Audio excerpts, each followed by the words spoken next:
Hello అండి, నేను మీ Neeraja. Welcome to Neeraja kitchen. ఈరోజు చాలా మంచి రెసిపీ చేస్తున్నాను.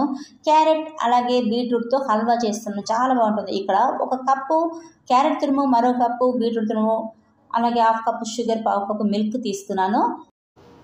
ఇప్పుడు కడాయి పెట్టుకొని ఒక 2 టేబుల్ స్పూన్ల నెయ్యి వేసుకొని క్యారెట్ తురుము, బీట్రూట్ తురుము రెండు వేసి దూరగా అయితే ఫ్రై చేసుకోవాలి. ఎందుకంటే పచ్చి వాసన వస్తుంది కదా, అది పోయేంత వరకు అయితే ఫ్రై చేసుకోవాలి. ఫైనల్లీ మనకి అయితే రెడీ అయిపోయింది కదా. ఇప్పుడు ఇందులో ఒక గ్లాస్ వాటర్ యాడ్ చేస్తున్నాం. ఇక్కడ మీరు పూర్తిగా మిల్క్ అని యాడ్ చేసుకోవచ్చు, కానీ ఇలా వేసినా కూడా చాలా టేస్టీగా ఉంటుంది. ఇలా గ్లాస్ వాటర్ అయితే వేసుకొని ఒక 5 మినిట్స్ ఫ్రై చేసుకుందామండి. మనకు ఫ్రై అయిపోయింది కదండి. ఇప్పుడు హాఫ్ కప్పు షుగర్ అయితే యాడ్ చేస్తున్నాను. ఇది కూడా ఒక 2 మినిట్స్ ఫ్రై చేశాక పావు కప్పు మిల్క్ అయితే యాడ్ చేసుకోవాలి. ఈ మిల్క్ అనేది ఈ హల్వాకి చాలా టేస్ట్ని ఇస్తుందండి. చూసారు కదా, మీరు కూడా ఇలా ట్రై చేయండి ఫ్రెండ్స్, మీకు కూడా నచ్చుతుంది. అలాగే నేను మరొక ఛానల్ కూడా పెట్టానండి, నీరు స్టాక్స్ అని ఒక ఛానల్ పెట్టాను.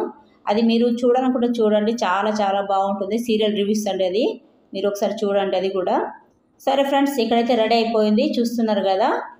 ఫైనల్గా డ్రై ఫ్రూట్స్ వేస్తున్నాను. ఇలాచి పౌడర్ కూడా వేసానండి, టీ స్పూను. ఇక్కడ ఫైనల్గా డ్రై ఫ్రూట్స్ అయితే వేసాను. ఇంకేంటండి, మనకైతే రెడీ అయిపోయింది. పిల్లలైనా పెద్దలైనా ఎవరైనా ఇష్టంగా తింటారండి. ఎండింగ్లో కూడా కాస్తంత నెయ్యి వేసుకుంటే యమ్మీగా ఎంతో అద్భుతంగా ఉండే బీట్రూట్ క్యారెట్ హల్వా మనకు రెడీ. ఇంకెందుకంటే ఆలస్యం, మీరు కూడా ఒకసారి ట్రై చేసి మీకు ఎలా వచ్చిందో కామెంట్ చేయండి. అలాగే మా వీడియో మీరు ఫస్ట్ టైం చూసినట్టు లైక్ చేయండి. మరిన్ని వీడియో కోసం మా ఛానల్ సబ్స్క్రైబ్ చేసుకోవడం మర్చిపోవద్దు.